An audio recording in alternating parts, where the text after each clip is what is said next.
घरांची सुरक्षा आणि कायदा सुव्यवस्था राखण्यासाठी 24/7 कार्यरत असलेले विजयपूर पोलीस आता ज्येष्ठ नागरिकांच्या सेवेसाठीही पुढे येत असून आश्रय कार्यक्रमांतर्गत विशेष सेवा उपक्रम राबवत आहेत. विजयपूर जिल्हा पोलीस अधीक्षक लक्ष्मण निंबर्गी यांनी दिलेल्या माहितीनुसार विजयपूर जिल्ह्यातील 28 पोलीस ठाण्यांच्या कार्यक्षेत्रातील 329 बीटमध्ये हा कार्यक्रम राबवण्यात येत आहे. एकटे राहणारे ज्येष्ठ नागरिक आणि एकाकी महिलांची ओळख पटवून त्यांना प्रत्यक्ष भेट देणे, त्यांच्या अडचणी समजून घेणे तसेच शासकीय योजनांची माहिती देऊन त्यांचा लाभ मिळवून देणे हा या उपक्रमाचा उद्देश आहे.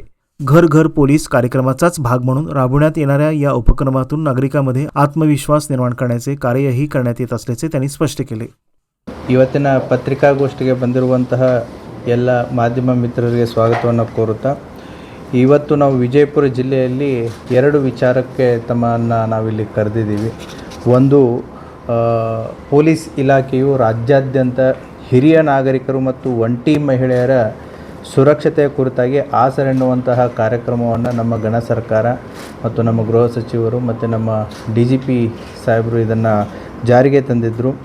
ಇದರನ್ನು ಮೂಲ ಉದ್ದೇಶ ಏನು ಅಂತಂತಂದರೆ ಏಕಾಂಗಿಯಾಗಿ ವಾಸಿಸುವ ಹಿರಿಯ ನಾಗರಿಕರಿಗೆ ಮತ್ತು ಒಂಟಿ ಮಹಿಳೆಯರಿಗೆ ಸುರಕ್ಷತೆಯ ಭಾವ ಮತ್ತು ಅವರಲ್ಲಿ ಒಂಟಿ ಭಾವನೆಯನ್ನು ಹೋಗಲಾಡಿಸಿ ಅವರ ಕುಂದುಕೊರತೆಗಳನ್ನು ನೀಗಿಸೋದರಲ್ಲಿ ಈಗಾಗಲೇ ನಾವು ಏನು ಮನೆ ಮನೆ ಪೊಲೀಸಿಂಗ್ ಕಾರ್ಯವನ್ನು ನಾವು ಮಾಡ್ತಾ ಇದ್ದೀವಿ. ಅದರ ಭಾಗವಾಗಿ ಹಿರಿಯ ನಾಗರಿಕರು ಮತ್ತು ಒಂಟಿ ಮಹಿಳೆಯರ ಭದ್ರತೆ ಮತ್ತು ಸುರಕ್ಷತೆ ಮತ್ತು ಭರವಸೆಯನ್ನು ಒಂದು ತರುವಂಥ ಕಾರ್ಯವನ್ನು ಕೂಡ ಪೊಲೀಸ್ ಇಲಾಖೆ ಜಾರಿಗೆ ತಂದಿತ್ತು. ಇದನ್ನು ಕಳೆದು ಹಲವಾರು ತಿಂಗಳಿಗಿಂತ ನಾವು ಇದನ್ನು ಎಲ್ಲ ಬೀಟ್ ನಮ್ಮ ಜಿಲ್ಲೆಯಲ್ಲಿರುವಂಥ ಒಟ್ಟು 329 ಬೀಟ್ಗಳಲ್ಲಿಯೂ ಕೂಡ ಇದನ್ನು ಜಾರಿಗೆ ತಂದಿದ್ದೀವಿ. ಈಗಾಗಲೇ ಕಾರ್ಯಾಚರಣೆಯನ್ನು ಕೂಡ ನಡೀತಾ ಇದೆ. ಈ 329 ಬೀಟ್ ಸಿಬ್ಬಂದಿ ತಮ್ಮ ಬೀಟ್ ವ್ಯಾಪ್ತಿಯಲ್ಲಿ ವಾಸಿಸುವಂತಹ ಏಕಾಂಗಿಯಾಗಿ ವಾಸಿಸುವಂಥ ಹಿರಿಯ ನಾಗರಿಕರ ಮನೆಗಳನ್ನು ಗುರುತಿಸೋದು, ಒಂಟಿ ಮಹಿಳೆಯರು ಇರುವಂಥ ಮನೆಗಳನ್ನು ಗುರುತಿಸಿ ಅವರಿಗೆ ಒಂದು ಭದ್ರತೆ ಮತ್ತು ಸುರಕ್ಷತೆ ಮತ್ತು ಸಮಸ್ಯೆಗಳನ್ನು ಕುಂದುಕೊರತೆಗಳನ್ನು ಆಲಿಸುವಂಥ ಒಂದು ಕಾರ್ಯವನ್ನು ಮಾಡ್ತಾಯಿದ್ದಾರೆ. ಇದರ ಜೊತೆಗೆ ನಾವು ಒಂದು ಸ್ಟೆಪ್ಪು ಎಕ್ಸ್ಟ್ರಾ ಹೋಗಿಬಿಟ್ಟು ಸರ್ಕಾರದಿಂದ ಅವರಿಗೆ ಈಗಾಗಲೇ ಇರುವಂತಹ ಹಲವಾರು ಯೋಜನೆಗಳನ್ನು ಕೂಡ ಇದೆ. ಸೊ ಹೋಗಿ ಅವರ ಸುರಕ್ಷತೆ ಭದ್ರತೆಯ ಜೊತೆಗೆ ಅವರು ಏನಾದರೂ ಆ ಯೋಜನೆಗಳಿಂದ ವಂಚಿತರಾಗಿದ್ದರು ಅಂತಂತಂದರೆ ಆ ಯೋಜನೆಗಳನ್ನು ತಲುಪಿಸುವಲ್ಲಿಯೂ ಕೂಡ ನಮ್ಮ ಬೀಟ್ ಸಿಬ್ಬಂದಿ ಒಂದು ಒಳ್ಳೆಯ ಕಾರ್ಯವನ್ನು ಕೂಡ ಮಾಡ್ತಾಯಿದ್ದಾರೆ.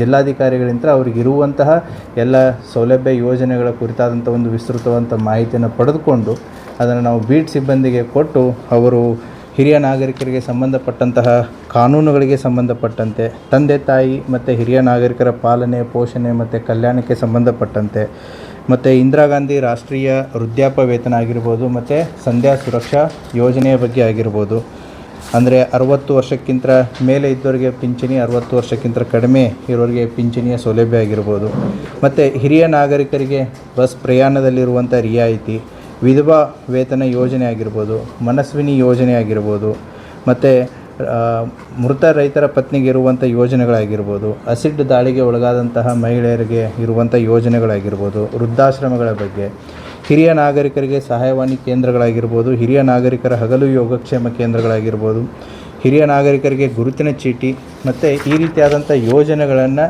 ಆಸರೆ ವಿಜಯಪುರ ಜಿಲ್ಲಾ ಪೊಲೀಸರು ಆಸರೆ ಕಾರ್ಯಕ್ರಮದ ಒಂದು ಭಾಗವಾಗಿ 28 ಪೊಲೀಸ್ ಠಾಣಾ ವ್ಯಾಪ್ತಿಗಳಲ್ಲಿರುವಂಥ ಒಟ್ಟು 329 ಬೀಟ್ಗಳಲ್ಲಿ ಇದನ್ನು ಜಾರಿಗೆ ತಂದಿದ್ದಾರೆ.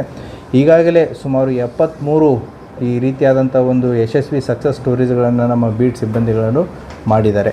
ವೃದ್ಧಾಪ್ಯ ವೇತನ ಒಟ್ಟು 14 ಜನ ಅವಕಾಶ ವಂಚಿತರಾಗಿದ್ದರು. ಅವುಗಳನ್ನು ಗುರುತಿಸಿ ಅದನ್ನು ಕನ್ಸರ್ನ್ಡ್ ಇಲಾಖೆಗಳಿಗೆ ಅವರ ಅಪ್ಲಿಕೇಶನನ್ನು ಹಾಕಿ ಅವರಿಂದ ಆದೇಶ ಕಾಪಿಗಳನ್ನು ಕೂಡ ಅವರಿಗೆ ಒಯ್ದು ಕೊಟ್ಟಿದ್ದಾರೆ.